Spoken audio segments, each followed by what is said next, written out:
Jæja, nú gengur hér Aran Oliphant inn. Hann hvaðan? Hann Breti eða? Hann Skoti. Hann Skoti. Óskiljanlegur Skoti. Bathgate, Skotlandi. Einmitt. Þetta endurleikur. Þeir mættust á Cade Steel 38. Og hvernig fór það? Það var mikill chaos-faktor í kringum þann bardaga. En Aran Oliphant vann þá Jonathan Francisco. Jonathan Francisco var á þeim tíma bantamweight meistari. Þetta var sett í deildinni fyrir neðan og Aran Oliphant tók af honum beltið. Já, ok. Þannig að þetta sannkallaður grudge-match. Einmitt. Það sem öðruvísi hérna að við erum komnir að þyngri í þyngdarflokk. Báðir keppendur fá lengra kamp. Aran Oliphant tók síðasta bardaga á stuttum fyrirvara. Jonathan Francisco svona tiltölulega líka. Það var bara margt rangt einhvern veginn við þann bardaga.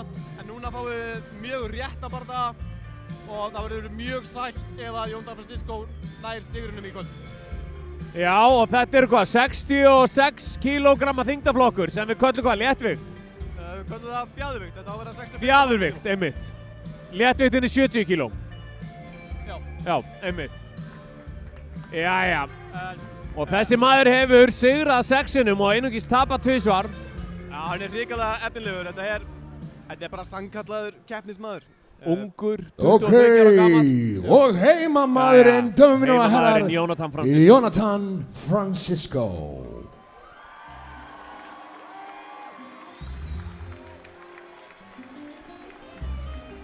Alvöru músík. Alvöru músík. Þetta Walking Lions, alltaf sama lagið. Jonathan Francisco ættaður frá El Salvador. Hann gengur mjög oft inn með íslenska og El Salvador fánan. En nú segir hann bara að Jesús kóngurinn. Já, hann greinilega komið með eitthvað nýtt. En það erfitt að hugsa Jonathan Francisco án þess að segja He got that dog in him. Ja, það? Já, það alltaf þannig. Jonathan Francisco ekkert lamb að leika sig við. Það það sem við viljum sjá hérna. Nú viljum við sjá eitthvað alvöru gerast. Við viljum fá fyrsta sigurinn í íslenska hornin. Það gæti gerst hérna. Þetta verður erfiður bardagi. Þeir þekki hvort annan. Þeir hafa mæst áður. Þetta grudge match. Það verður allt sett í þetta. Já, maður var að labba hérna og það var svona... Það allir í góðu skapi en menn svona eru allir óþreyju fullir eftir að það falli sigur með heimamanni hérna. Nefnilega. Já, eins og þú segir, menn eru óþreyju fullir í salnum. Þetta búið að vera svona leiðilegt hingað til. Við viljum fá fyrsta íslenska sigurinn. Hann gæti komið hér. En Jonathan, þetta eru bara... Þú ert hvorki að segja að annar er að sé sparkboxari og hinn glímumaður. Þeir eru báðir bara svona MMA-gaurar og eru jafnvígir á allt annað eða? Já, 100% sko.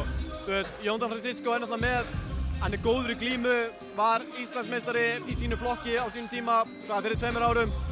Aran Oliphant, hann búinn að vera að æfa síðan hann var 16 ára, var þar áður í 5 leikum og fótbolta og svona. En þeir eru bara íþróttamenn, þeir eru bara góður á alla kanta.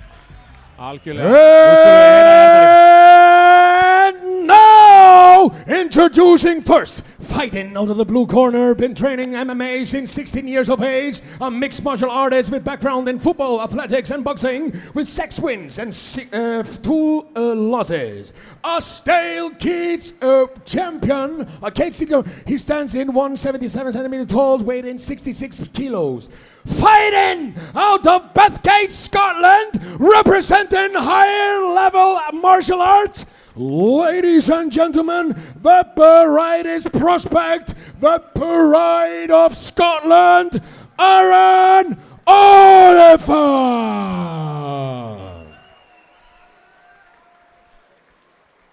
Og núna kynnum við til leiks fyrrum Cade Steel meistara, nýorðinn 29 ára gamall í rauða horninu, mættur með 4 sigra og 2 töp, búinn að berjast frá árinu 2022 frá Reykjavík með ættir að rekja til El Salvador. Hann 167 cm á hæð, viktaður 66,3 kg, keppir fyrir Reykjavík MMA. Ég kynni kokkinn, killerinn, með sem á harmað hefna á heimavelli Jonathan Francesco Romero Cruz.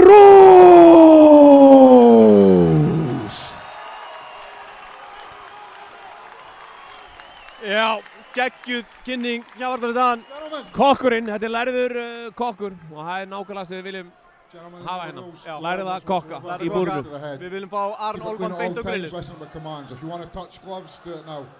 Nú tala ég bara fyrir alla sem að þekkja Jonathan Francesco. Ég elska þig og vindu hennar barndað fyrir mig, please. Já, let's go. En hann má sá að skotin var höfðinu hærri, sko. Já, það er smá hæðamunur á þeim. Jonathan Francesco 1.67, Aron Olfan 1.77. Hafna.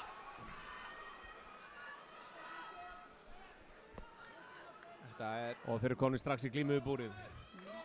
Svona var þetta líka í Doncaster síðan dagana. Æ, flottu krókur hann hjá Jonathan Francesco.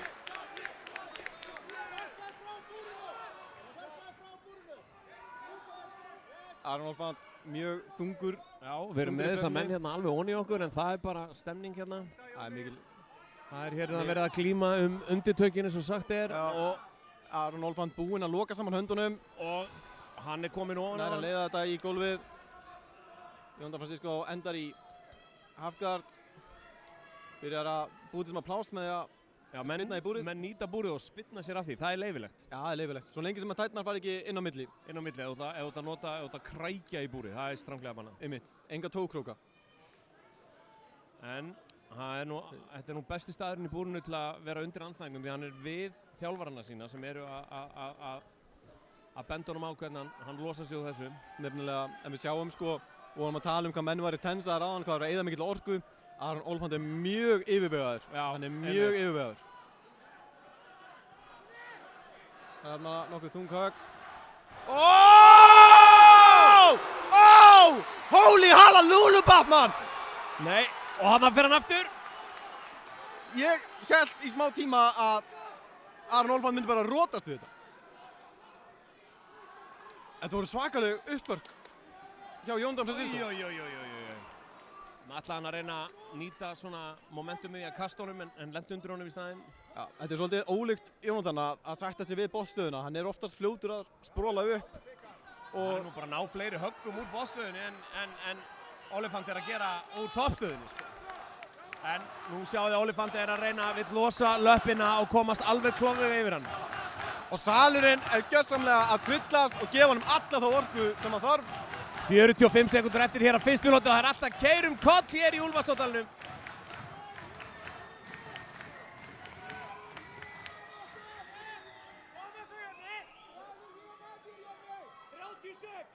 Dragðu hnén að þér, Jonni, segja þjálfararnir. Nefnilega, kannski...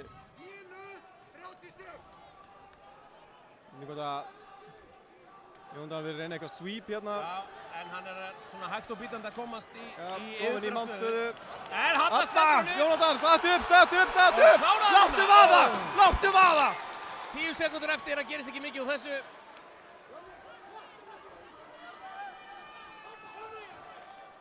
Rammar vel á andlitið á honum, þetta er óþægilegt. Þetta var ein góð lota. Hornið hjá Aron Olfan eitthvað ósátt. Já, skotarnir komið þarna eins og andskotar inn og kvörtuðu dómarunum sem er skoti líka. Já, hann lætur ekkert vaði yfir sig, skeggjaði skotin. Erfitt að dæma þessum lotu, mesti skaðinn klálega kemur frá Jonathan Francesco í Austbörgunum. Já, en mér fannst þessi seinni fella svona, kannski ef þú myndir með á mig Bissjó segja hver vann þessa lotu, þá myndi ég mögulega segja skotin bara því að hann vildi fá bardaðan í gólfið og hann fékk bardaðan í gólfið. Já, það er gott take. Svona viðbræðin. Það er svona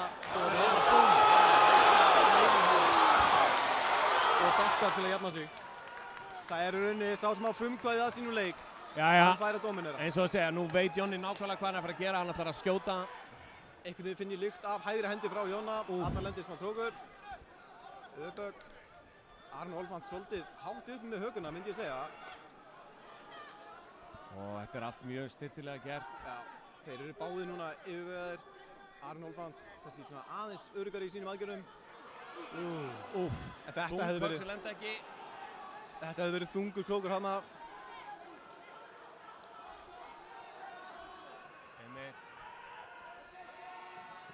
Þeir standa þétt, búrið að svona neyða þeim saman, menn ekki mikið að ná ekki að flýja mikið í þessu búri.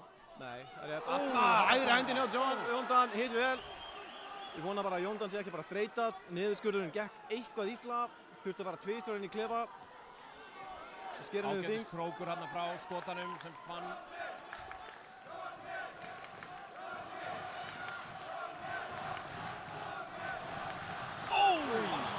Hann gerir þetta svo vel Jóndan Francisco að fara upp og niður.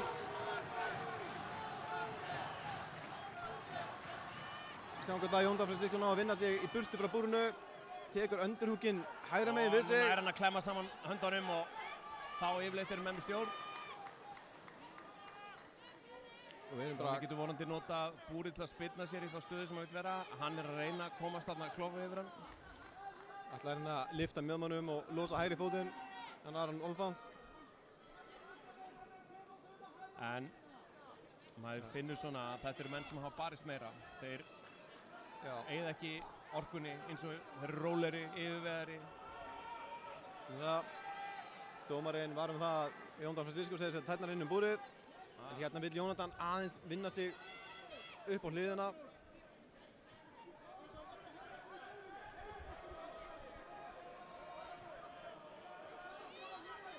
Það þarf að búa til smá pláss, kannski koma sér upp aðra hliðina, vera ekki svona flatur á gólfinu, það er mjög slæmt. En hann er búinn að klemma hendina á honum þarna í sínstæð, já, hann er að setja upp head and arm choke, Jóndan Francisco reynir að svara Símonum, en þarna er búrið fyrir af því að Jóndan myndi í rauninu vilja spyrna, nei, losnar.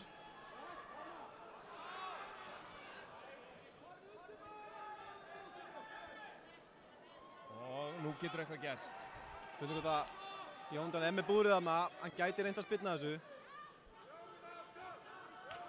Núna þarf hann að, það væri gott fyrir hann að sækja undirhúkinn vinstra megin. Búið til smá og koma sér upp á hliðina.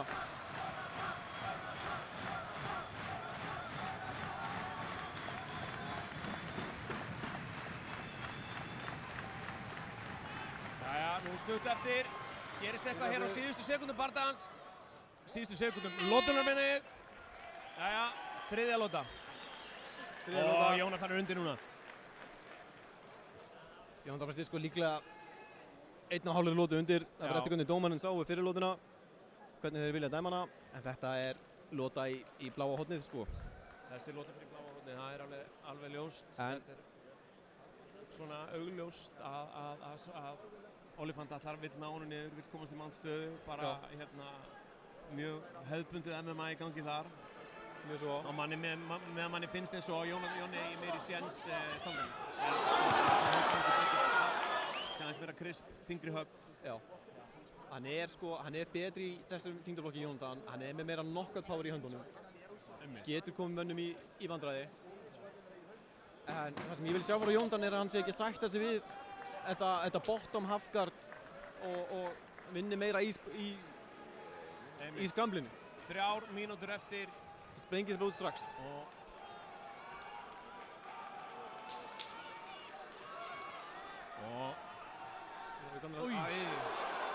Þéttir saman. Það sýndir Jónatan Francisco lenda hann ágætlega.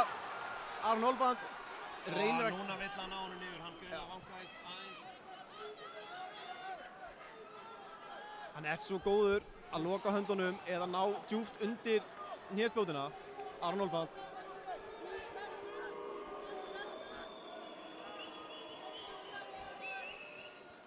Þetta telur nú allt hjá dómurunum. Þetta gerir það. Jónatan reynir að koma á fótunum sínum. Hann þarf að búa til pláss. Koma inn knee shield eða búa til pláss.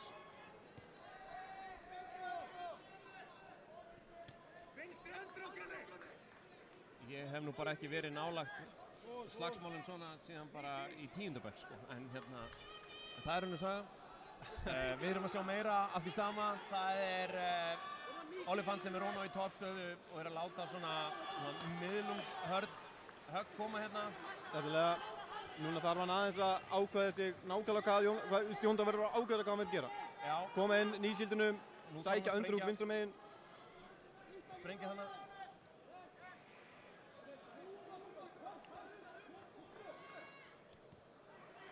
Nei, það maður svona nánast vorkennir mönnum sem komin í þriðja lotu að hlusta á instruksjónir frá þjálfurunum sínum því að þarna þreytan komin sko. Nefnilega. Og nú þarf Jonni að gera eitthvað. Það líka... Salurinn byrjar að taka aftur við sér, hvetur Jónatan áfram til dáða. Jæja.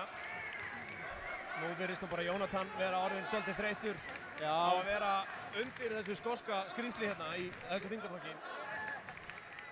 Hann þarf allan að hreyfa mjöðminnar, hreyfa herðablöðin. Hún eru 50 sekúndar eftir og það þarf eitthvað stórt að gerast. Hann ekki stöðu til hann á uppgjáðtaki, hann ekki stöðu til að ná okkur höggum sem skipta máli, en nú getur eitthvað gert. Það verður að standa upp, nú verður Jón að gefa allt í þetta.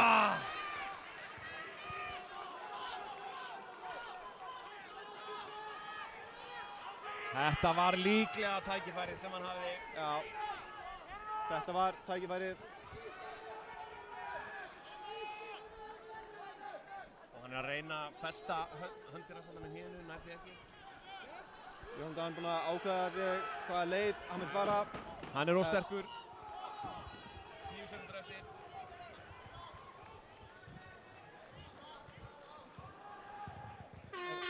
Það ódýrt að sitja hérna og reyna að segja hann hvað hann á að gera. Það erfitt þegar að vera að láta högginn dynja. Whoa, ladies and gentlemen, give them a round of applause. What a fight! Eyðimerkur ganga. Let's go 4 rounds, 3 rounds, ladies and gentlemen, put all in it.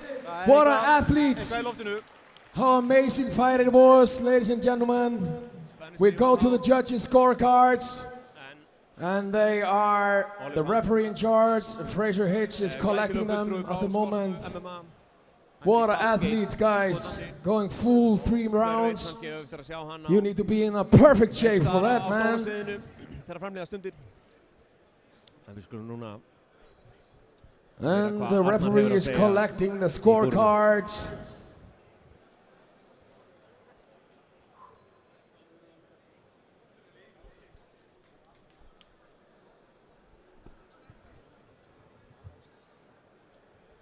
And the fighters go in the center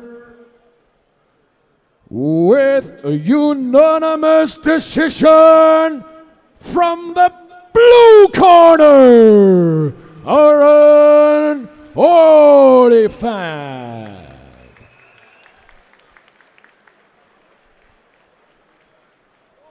Já, þetta fór eins og fór og við skulum heyra hvað Jóhann Kristófer hefur að segja við skotan og skulum vona að hann tali aðeins skýrar en landi hans skeiði hér í þar síðasta bardaga. Aaron Oliphant, congratulations on a great performance, a great win. How does it feel to get the win tonight? I'm delighted. That's my first fight in 8 months. That's my first win in 13 months. So I'm ecstatic, man. It was hard for a while. I was like putting so much work in and felt like I was not seeing any results, but I knew all the work I was putting in the gym would pay off, and that's the start of a big year for me. Setting it off, and I'm going to continue. Big year, all wins. I want to go pro. Finishes as well. I'm disappointed I didn't get a finish tonight, but Francisco's a tough guy, and it's hard in 9 minutes to get a finish in my style, but that's what I need to work on to get back to the gym, and I will. So I'm delighted. Nice. This is your second fight against Jón Daði Francisco. Did you feel that there was anything different in this match versus the first one? I felt like it was a smaller cage, so I couldn't move as much. I was tight in the first round and kind of get caught for it, and then the second and third I was like, nice one. The second and third I was like, just on my ground and crashing into the clinch, and it worked. I mean, I slipped in the third round. The wee fucker told me he dropped me. I was like, fuck you, no he didn't. And I was like, fuck, I don't think he's dropped me there, but I slipped, didn't drop nothing. Know what I mean? I see there is a title on the line as the main event. It's in featherweight. Is that something you would be interested in on Glacier Fight Night 3? Definitely, but I get totally all dates in November, and I was hoping to go pro by then, but I need to speak to my coach James Doolan about that, and if I'm still amateur by that point, I'll definitely come back here and take that belt off whoever's got it, 100%. All right, Aron Olfan, thank you very much. Congratulations on a great performance. Give it up for Aron Olfan! Já, dömur og herrar, ef einhver á transkript af því sem þessi maður var að segja henni rétt í þessu, þá óskast það sent hér á lýsendaborðið í framheimilinu hér í Úlfarsárdalnum.